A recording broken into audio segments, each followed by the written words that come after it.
Magandang araw po sa inyong lahat. Narito na po ang pinaka-latest nating update sa magiging lagay ng panahon ngayong araw ng Sabado, August 23, 2025. Sa kasalukuyan nga po ang ating bagyong si Isang ay kasalukuyan na nalasa sa area ng Pangasinan at Zambales na kung saan nga po nagdadala ito ng malakas na hangin at mga pag-ulan.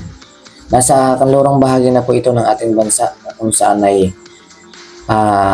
nakatawid na siya ng kalupaan. Ngunit ang trap nito or yung pinaka tinatawag nating cone of probability na siyang lawak pa rin ay sakop pa rin yung area ng mga nabanggit na lugar. Kaya po yung pinag-iingat pa rin natin yung mga kababayan natin dyan na sa malalakas na pagulan na dulot nga po nitong bagyong si Isang. Na kung saan nga po ay lumakas na nga po siya na naging tropical depression nga po ang si bagyong Isang.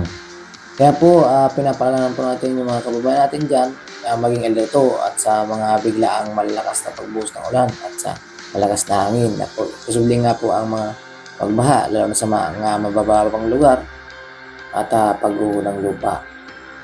Kaya po para din sa mga kababayan natin mangingisda ay iba yung pag-ingat din po dahil asahan po ang malakas na alon lalo na sa Hilagang Luzon dahil sa bagyong si Isang at sa kanlurang bahagi ng ating bansa.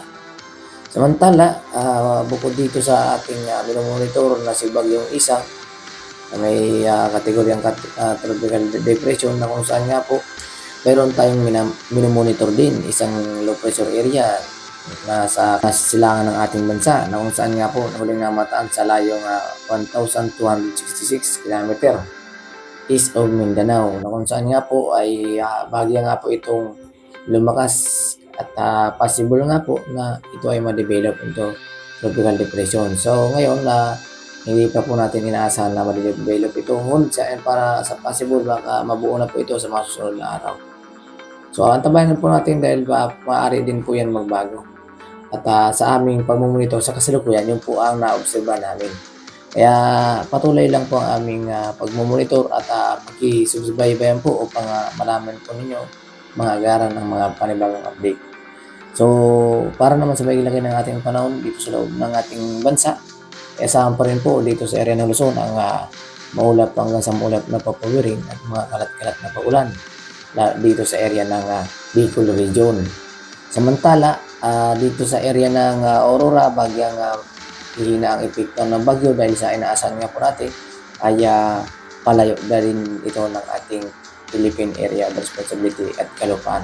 Ngunit dito sa kanlurang bahagi ng bansa, asahan pa rin ang malakas na pag-ulan. Dulot nga po nitong trap or extension ng bagyong si Isang at ang hanging habagat na kasalukuyan nasa kanluran din sa southwest monsoon o southwest monsoon na siyang nagdudulot din ng mga pag-ulan lalo na dito sa kanlurang bahagi ng Visayas at Palawan area. Ayan nga po at asahan po natin ang maulan sa panahon dito sa kanlurang bahagi ng Visayas at silangan ng Visayas dahil po yan sa epekto pa rin ng hanging habagat at area ng Palawan. Samantala, para sa maging lagay ng panahon dito sa area ng Mindanao, saan pa rin po ang maulap na papawirin, lalo na dito sa Zamboanga Peninsula, sa Sorgen, at area ng kanlurang bahagi ng Davao, ay asahan pa rin po yung maulap na papawirin at mga kalat-kalat na pag-ulan. Dulot nga po yan ng hanging habagat na nanggagaling sa Timog Mindanao na siya nagdadala ng mga thunderstorm pagsapit ng hapon at gabi na lumalakas po yan. Ayan po at tumatagal nga rin po ang mga pagulan niya ay umabot din ng 2 hours. So matagal-tagal din po kung malakas ang ating pagulan na possible din po ang pagbaha at pagguho ng lupa. Kaya po pinag-iingat din po natin. So sa kasilangan ng Mindanao, inaasahan natin na fair weather kung bagay makakaranas ng maliwanag na panahon dito sa area ng Caraga.